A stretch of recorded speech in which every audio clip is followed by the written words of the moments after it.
Hello बच्चों, let's read the question and the question is that point out incorrect statement about resonance. तो हम लोगों को incorrect statement about resonance बनाना है। ओके, एंड ऑप्शन ए में दे रखा है resonance structures should have equal energy. Option B में दे रखा है in resonance structures the constituent atoms should be in the same position. Option C में दे रखा है in resonance structures there should not B the same number of electron pairs, and option D में दे रखा है resonance structures should differ only in location of electrons around the constituent atoms। तो ये चार ऑप्शंस है और इसमें हम लोगों को बताना है इसमें से कौन सा ऑप्शन जो है इनकरेक्ट है regarding resonance. Okay, so let's start the question by knowing a key concept first.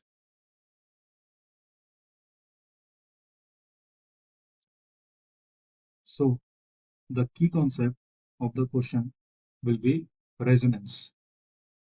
तो पहले समझते हैं हम लोग कि रेजोनेंस क्या होता है। रेजोनेंस रेजोनेंस मतलब होता है रिलोकेशन ऑफ इलेक्ट्रॉन पेयर्स या electrons from the multiple bonds और a lone pair of electrons from an atom to another atom. अगर हम लोग समझे रेजोनेंस का मतलब क्या होता है, रेजोनेंस मतलब होता है कि इलेक्ट्रॉन्स का रीलोकेशन मल्टीपल बॉन्ड्स में या फिर लोन पेयर्स में एक एटम से दूसरे एटम। सो हम लोग लिखेंगे कि द रिलोकेशन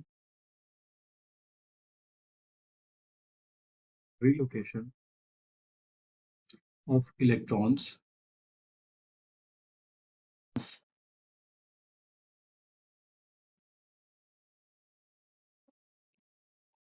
मल्टीपल बॉन्ड्स और a lone pair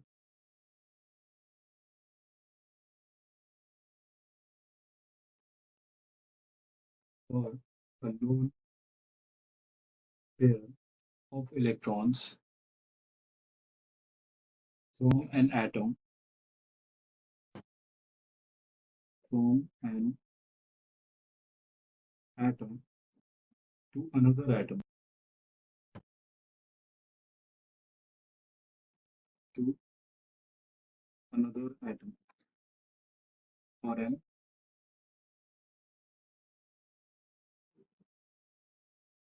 adjacent single covalent bond, single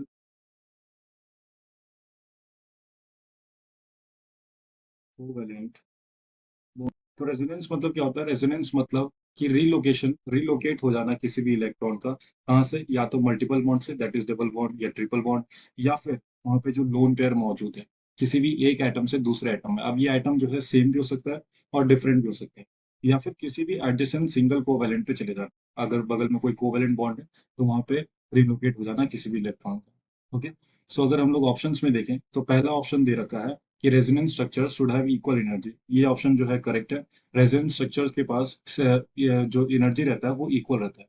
अगर एग्जांपल लेट्स से एग्जांपल अगर हम लोग ड्रॉ करते हैं दैट इज C6H6। अगर हम लोग बेंजीन ड्रॉ करेंगे दैट इज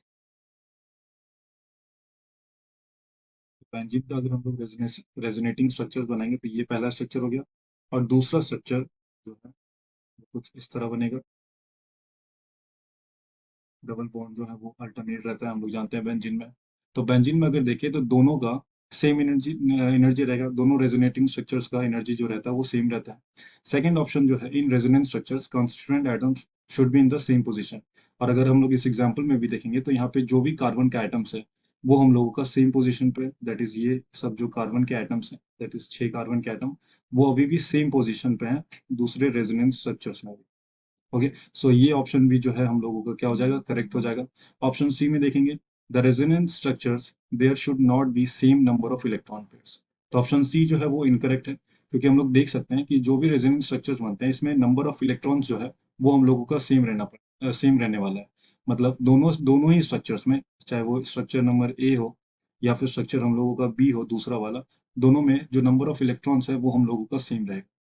और अगर लास्ट ऑप्शन डी में देखेंगे हम लोग तो resonance structure should differ only in location of electrons around the constitute atoms. तो ये ऑप्शन जो है हम लोगों का करेक्ट है, क्योंकि यहाँ पे जो भी इलेक्ट्रॉन्स जो भी रेजोनेंस स्ट्रक्चर्स है उसमें क्या हो रहा है कि जो भी इलेक्ट्रॉन्स का पोजीशन है वो हम लोग का डिफरेंस है। लेट्स से अगर हम लोग इसको मार्क कर देते हैं that is C1, C2, C3, C4, C5 and C6।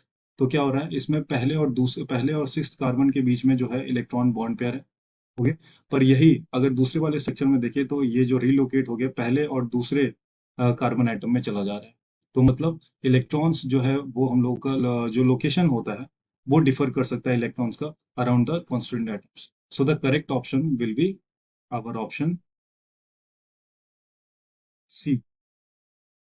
Okay. कि रेजोनेंस स्ट्रक्चर्स में जो नंबर ऑफ इलेक्ट्रॉन्स पेयर रहते हैं वो हम लोगों का इक्वल रहने वाला है। So resonance structures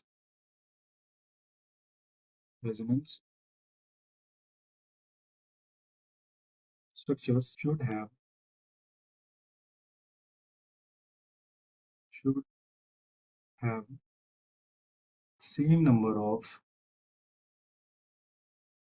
same number of